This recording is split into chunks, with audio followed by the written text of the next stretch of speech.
Ako osoba som sa k drogám dostal strašne skoro. Ja už som ako 9-ročný fajčil cigarety. Na tomto múriku som ležal asi pol hodinu po prvej cige, tak mi bolo zle, že som sa nevedel dať dokopy. Ja som v 13 rokoch už prvýkrát došiel do kontaktu s tvrdými drogami. Vieš, že ja som zo sídliska proste, kde to je normálna vec. A my sme akoby s tým, že sme, podľa mňa to je moje šťastie, že my sme došli do kontaktu s týmito vecami, že strašne skoro. A tým pádom nám to nevydržalo až tak dlho, že sme neboli, lebo podľa mňa je oveľa horšie, keď to prvýkrát okúsiš ako dospelý človek.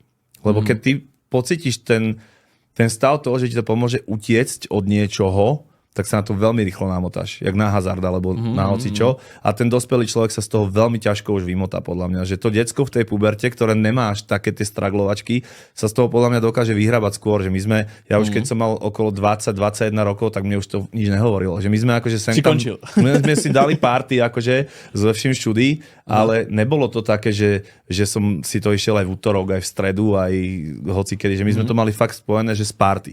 Vieš, a konec.